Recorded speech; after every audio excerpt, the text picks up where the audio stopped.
যুক্তরাষ্ট্র, কানাডা এবং মেক্সিকোর যৌথ আয়োজনে শুরু হতে যাচ্ছে ফুটবল ইতিহাসের সবচেয়ে বড় মহাযজ্ঞ ফিফা বিশ্বকাপ 2026।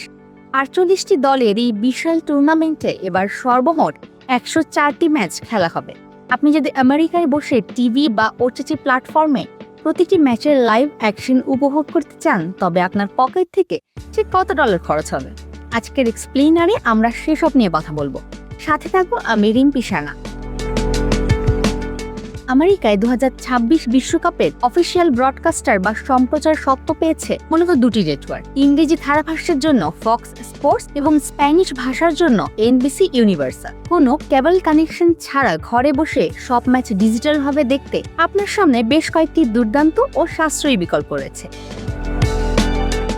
সবচেয়ে সাশ্রয়ী মাধ্যম ফক্স ওয়ান অ্যাপ। আপনি যদি কম খরচে ইংরেজি ধারাভাষ্য সহ সব ম্যাচ দেখতে চান, তবে ফক্সের নিজস্ব স্ট্রিমিং অ্যাপ ফক্স ওয়ান হবে সেরা পছন্দ। মাসিক খরচ $20, 3 দিনের ফ্রি ট্রায়াল সহ।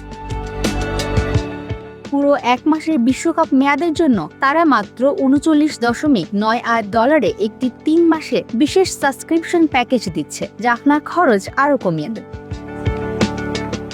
লাইভ টিভি স্ট্রিমিং সেবা, কেবল টিভি বিকল্প। যারা সাধারণ টিভি চ্যানেলের মতো অভিজ্ঞতা চান, তারা নিচের স্ট্রিমিং প্ল্যাটফর্মগুলো বেছে নিতে পারেন। স্লিং টিভি, এর মাসিক খরচ $30। এখানে ফক্স এবং FS1 দুটি চ্যানেলই পাওয়া যায়। ফুবো টিভি, প্রথম মাসের জন্য খরচ $45.99, পরের মাসে $55.99। এর বড় সুবিধা হলো একসাথে 4টি স্ক্রিনে খেলা দেখার মাল্টি ভিউ ফিচার।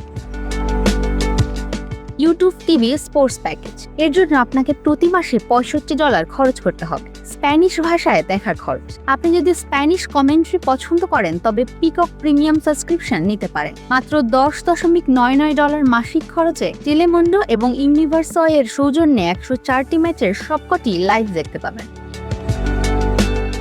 সম্পূর্ণ ফ্রিতে দেখার সুযোগ আছে কি? পুরো টুর্নামেন্ট ফ্রিতে দেখা না গেলেও আমেরিকার ফ্রি স্ট্রিমিং অ্যাপ টুবিতে উদ্বোধনী ম্যাচ সহ আমেরিকার প্রথম ম্যাচটি সম্পূর্ণ বিনামূল্যে দেখা যাবে। এছাড়া ডিজিটাল অ্যান্টেনা ব্যবহার করে স্থানীয় ফক্স চ্যানেলে প্রধান ম্যাচগুলো ফ্রিতে উপভোগ করা সম্ভব।